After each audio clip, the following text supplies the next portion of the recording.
বিসমিল্লাহির রহমানির রহিম। আজকে ব্যবসায় শিক্ষা বিভাগের একাদশ দ্বাদশ শ্রেণীর হিসাব বিজ্ঞান প্রথম পত্রের হিসাবের বইসমূহ অধ্যায়ের আমার ধারাবাহিক ক্লাসের অংশ হিসাবে অক্ষরপত্র পাবলিকেশনের সমস্যা নাম্বার 6 থেকে একটি অঙ্ক করিয়ে দিব। আশা করি অঙ্কটা তোমরা সবাই বোঝার চেষ্টা করবে। আমরা শুরু করতে পারি। অঙ্ক সমস্যা নাম্বার 16, সেটি গত ক্লাসে 15 করানো হয়েছে। জনাব সাকিব আল হাসান নগদ 1,80,000 টাকা নিয়ে 2019 সালের জুলাই 1 তারিখে ব্যবসা আরম্ভ করলেন। উক্ত মাসে তিনি নিম্ন বর্ণিত লেনদেনগুলো সম্পন্ন করেন। তাহলে এই যে 1,80,000 টাকা আনলেন, উনি মূলধন হিসাবে এটাকে নিয়ে আসলেন। তার পরবর্তীতে বলেছে 2019 সাল জুলাই 1 তিনি 50,000 টাকা দিয়ে সোনালী ব্যাংকে চলতি হিসাব খোলেন। চলতি হিসাব উনি একটি খুলে ফেললেন, চলতি হিসাব।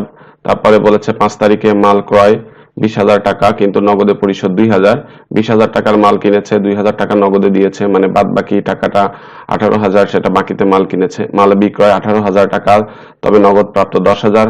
18,000 টাকার মাল বিক্রি করেছে, নগদে পাওয়া গেছে 10,000 টাকা, আর 8,000 টাকা এখানে বাকিতে। তারপরে 10 তারিখে ব্যক্তিগত প্রয়োজনে 5,000 টাকা এবং ব্যবসায়ের প্রয়োজনে 7,000 টাকা ব্যাংক থেকে উত্তোলন করা হয়। তারপরে বলেছে 20 তারিখে সেভিং সার্টিফিকেট ক্রয় 5,000 টাকা। 25 তারিখে বলেছে আশরাফুলের কাছে থেকে ঋণ গ্রহণ 50,000 টাকা, সুদ প্রাপ্তি 50,000 টাকা। আচ্ছা, এখন করণীয় কতে বলেছে ধারে ক্রয় ও ধারে বিক্রয়ের পরিমাণ নির্ণয় করো। তারপরে করণীয় খতে বলেছে জুলাই 10 থেকে জুলাই 26 তারিখ পর্যন্ত লেনদেন সমূহের জাবেদা দাও, সমাপনী ব্যাংক উদ্বৃত্তের পরিমাণ নির্ণয় করো। তো আমরা এখানে প্রথমে যেটা করব, ধারে পণ্য ক্রয় এবং ধারে পণ্য বিক্রয়ের পরিমাণ নির্ণয় করব। তাহলে দেখো, আমরা করণীয় কতে লিখেছি ধারে পণ্য ক্রয় এবং ধারে পণ্য বিক্রয়ের পরিমাণ নির্ণয় করা হলো, আমরা এটা লিখে নিয়েছি। এখন আমাদের দেখতে হবে যে মোট পণ্য ক্রয় কত। এই যে 5 তারিখে মাল ক্রয় 20,000 টাকা, কিন্তু তার মধ্যে নগদের মাল ক্রয় আছে হচ্ছে কত টাকা? নগদের মাল ক্রয় আছে এখানে আমাদের 2,000 টাকা। তাহলে এইটার থেকে এটা বাদ দিলেই আমাদের হয়ে যাবে যে কত টাকার মাল ধারে ক্রয় করা হয়েছে। তো ঠিক আছে, আমরা লিখবো এখানে ধারে ক্রয় সমান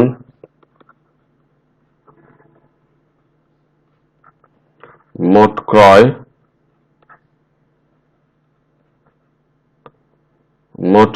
মাইনাস নগদ ক্রয় এখানে আসবে।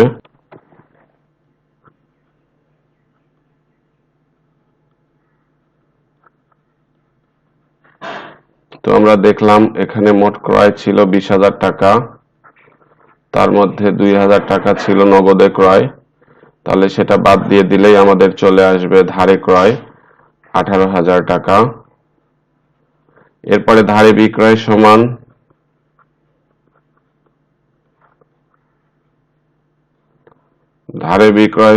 মোট বিক্রয়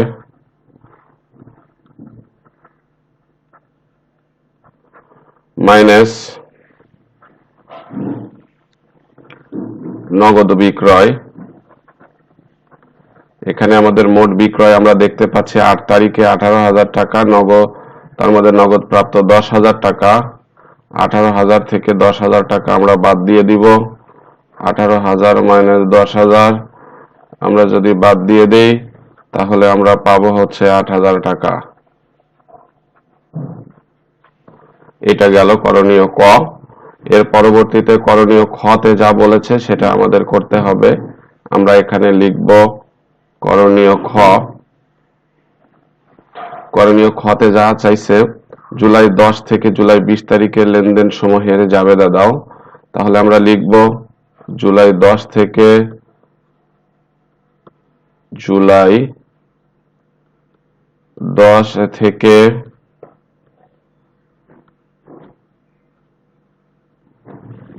জুলাই 20 তারিখের লেনদেনগুলো জাবেদা প্রদান করা হলো। 20 তারিখের লেনদেন গুলির জাবেদা প্রদান করা হলো।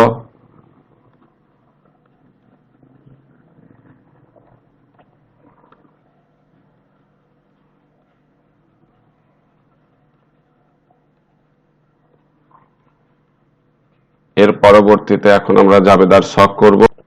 তাহলে আমরা এখানে জাবেদার ছক করে নিলাম। জাবেদার ছকে লিখে নিলাম তারিখ, হিসাবের নাম ও ব্যাখ্যা, খতিয়ান পৃষ্ঠা, ডেবিট টাকা, ক্রেডিট টাকা। এখানে আমাদের এখন লিখতে হবে 2019 সাল, তারপরে এখানে বলেছে হচ্ছে জানুয়ারি 10 তারিখ, সেটা লিখে দিব। 2019 সাল জানুয়ারি 10 তারিখ। এখানে জানুয়ারি 10 তারিখে যা বলেছে সেটা আমাদের আগে পড়তে হবে। বলেছে যে ব্যক্তিগত প্রয়োজনে 5,000 টাকা এবং ব্যবসায়ের প্রয়োজনে 7,000 টাকা ব্যাংক থেকে উত্তোলন করা হলো। এখানে উত্তোলন হয়েছে আমাদের, সেটা হচ্ছে কয় রকমের উত্তোলন হয়েছে? 2 রকমের।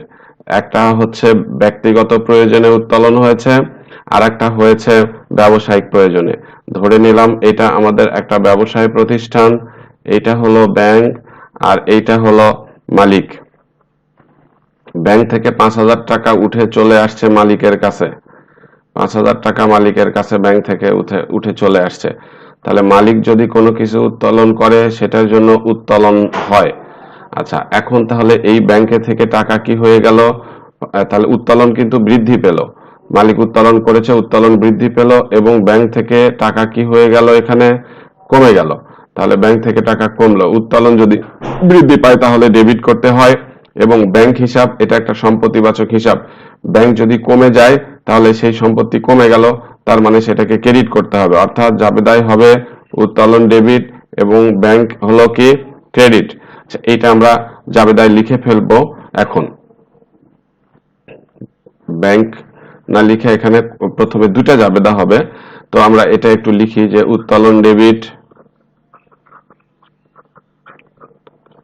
Bank credit.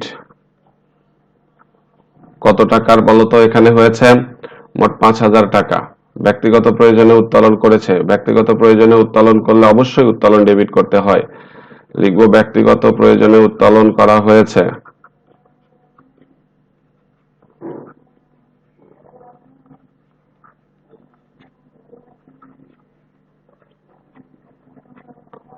উত্তোলন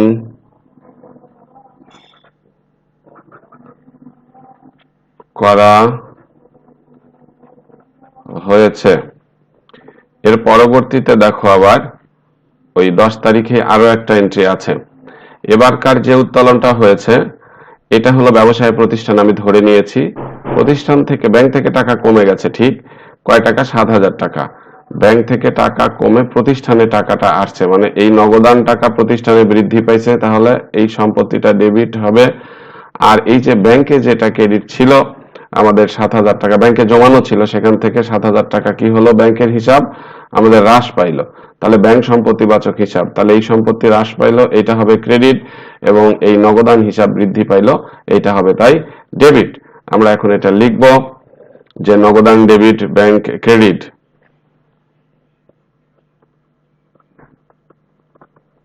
নগদান ডেবিট, ব্যাংক ক্রেডিট, টাকার পরিমাণ 7,000 টাকা।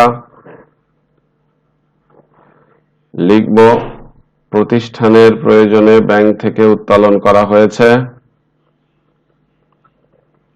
প্রতিষ্ঠানের প্রয়োজনে ব্যাংক থেকে উত্তোলন করা হয়েছে।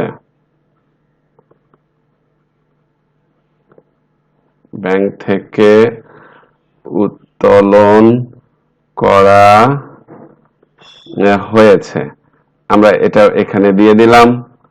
এর পরবর্তীতে আমরা চলে যাব পরের এন্ট্রিটা যেটা আছে সেখানে। এরপরে বলেছে 20 তারিখে সেভিংস সার্টিফিকেট ক্রয় করা হলো 5,000 টাকা। আমি তোমাদের সেদিন দেখিয়েছিলাম সেভিংস সার্টিফিকেট হচ্ছে এক ধরনের বিনিয়োগ। এই যে এখানে দেখো লেখা আছে বিনিয়োগের মধ্যে পড়ে, এই যে গ, এই যে বিভিন্ন সঞ্চয়পত্র ক্রয়, বিভিন্ন সঞ্চয়পত্র ও বন্ড ক্রয়, এইটা তার মানে আমাদের একটা বিনিয়োগ করা হলো। তো এই যে সেভিংস সার্টিফিকেটটা ক্রয় করা হলো, সেভিংস সার্টিফিকেট ক্রয় করার ফলে আমাদের বিনিয়োগের পরিমাণটা কি হলো? বৃদ্ধি পেল এখানে। তাহলে বিনিয়োগ, একটা সম্পত্তি বিনিয়োগ যদি বৃদ্ধি পায় তাহলে সেটাকে ডেবিট করে দিতে হয়। 20 তারিখ দিলাম। বিনিয়োগ হলো সম্পত্তি, আর সম্পত্তি বাড়লে সেটার অবশ্যই ডেবিট হবে। বিনিয়োগ ডেবিট, টাকার পরিমাণ আছে মেবি 5,000 টাকা, এবং এই সেভিং সার্টিফিকেটটা আমাদেরকে এখানে নগদে কিনতে হয়েছে, তাই আমাদের নগদ নামক একটা সম্পত্তি কমে গেছে। আর এই নগদান সম্পত্তি কমার ফলে নগদান সম্পত্তিটাকে আমরা 5,000 টাকা ক্রেডিট করে দিব। ব্যাখ্যা লিখব, সেভিং সার্টিফিকেট ক্রয় করা হয়েছে। সেভিং সার্টিফিকেট ক্রয় করা হয়েছে, এটা আমাদের চলে আসলো। আশা করি এটাও তোমরা বুঝতে পেরেছো। এর পরবর্তীতে আমাদের যেটা যেতে হবে 20 তারিখের এন্ট্রি। 20 তারিখের পরেটা 25 তারিখ আশরাফুলের কাছে থেকে ঋণ গ্রহণ করা হলো 50,000 টাকা। আচ্ছা, ঋণ যখন গ্রহণ করলাম আমাদের প্রতিষ্ঠানে টাকা কিন্তু চলে আসছে। যাই হোক না কেন, ঋণ নেই আর যাই নেই, আমাদের প্রতিষ্ঠানে নগদ টাকা আসছে। তার মানে নগদান নামক সম্পত্তি একটা বৃদ্ধি পাইছে। সম্পত্তি বাড়ার ফলে সেই সম্পত্তি ডেবিট। আর এটা ঋণ তো নেওয়া হয়েছে, তাহলে এই ঋণের টাকা এখন আমাদের কি করা লাগতে পারে? পরবর্তীতে পরিশোধ করতে হবে।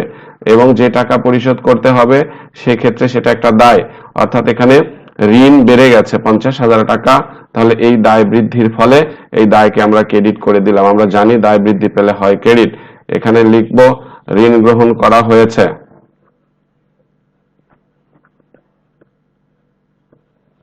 ঋণ গ্রহণ করা হয়েছে, এটা আমরা এখানে লিখে দিলাম। এর পরবর্তীতে দেখো এন্ট্রি যেটা আছে সেটা আমরা চলে যাব এখন। এরপরে বলেছে 26 তারিখে সুদ প্রাপ্তি 50 টাকা।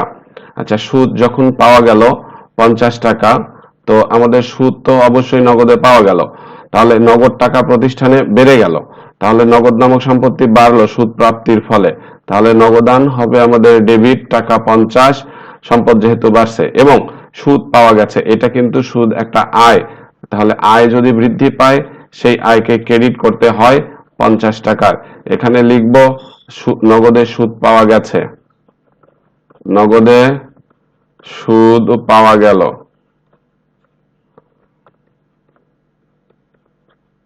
ব্যাস, এটা আমরা লিখে দিলাম, আমাদের জাবেদা শেষ। এখন আমাদের করণীয় গতে কি বলেছে আমরা সেইটা দেখব। করণীয় গতে বলছে সমাপনী ব্যাংক উদ্বৃত্ত নির্ণয় করো, মানে শেষে কত টাকার ব্যাংক উদ্বৃত্ত আছে। এখন আমাদের যেটা করতে হবে, যেগুলো ব্যাংক হিসাবে টাকা জমা পড়েছে সেগুলো যোগ করব, আর যে টাকাগুলো ব্যাংক থেকে চলে গেছে সেগুলো বাদ দিব। বাদ দিলেই মাস শেষে কত টাকার সমাপনী ব্যাংক উদ্বৃত্ত থাকলো আমরা সেটা কি করব, পেয়ে যাব খুব সহজেই। তো লেখো করণীয় গ, সমাপনী ব্যাংক উদ্বৃত্তের পরিমাণ নির্ণয় করা হলো।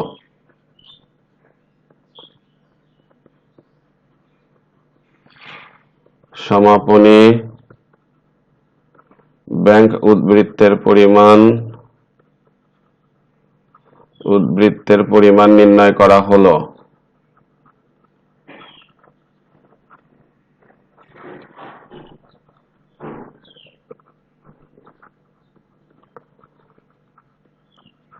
এখানে আমাদেরকে লিখতে হবে তারিখ বিবরণ টাকা।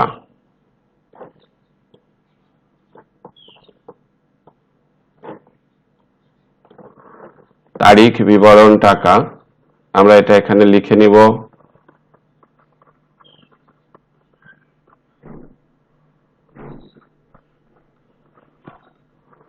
আচ্ছা, তারিখ বিবরণ টাকা কত আসছে এখানে? 2019 সাল। 2019 সালে জানুয়ারি, এখানে দেখো জানুয়ারি 1 তারিখে তিনি 50,000 টাকা দিয়ে সোনালী ব্যাংকে একটা হিসাব খুললেন, তাহলে কিন্তু ব্যাংকে টাকা বাইরে গেল, তাহলে এটা এখন লিখতে হবে সোনালী ব্যাংকে হিসাব খোলা হলো। সোনালী ব্যাংকে হিসাব খোলা হলো।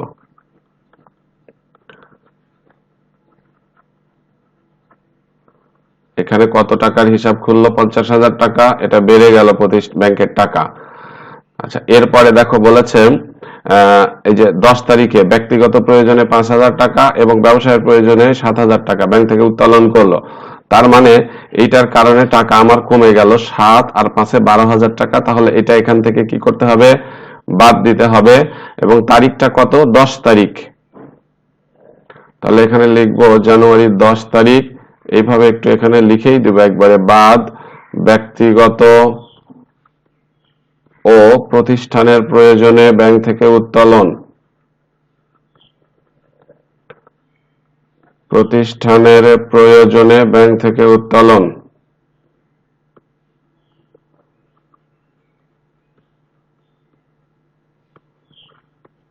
প্রতিষ্ঠানের প্রয়োজনে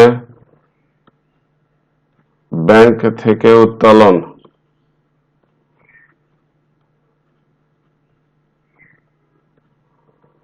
করা হলো। এখানে কত টাকা? ব্যক্তিগত প্রয়োজনে 5,000 এবং প্রতিষ্ঠানের প্রয়োজনে 7,000। তাহলে 7 5 12, এই টাকাটা কমে গেল। তাহলে কমে যাওয়ার ফলে আমার এখানে থাকলো কত টাকা আর জমা? 38,000। নিচে দেখো আর কোথাও কোনো এন্ট্রি ব্যাংক সংক্রান্ত নাই, অতএব এখানেই এই 38,000 টাকাই যেটা আসলো এটাই হচ্ছে তোমার সমাপনী ব্যাংক উদ্বৃত্ত।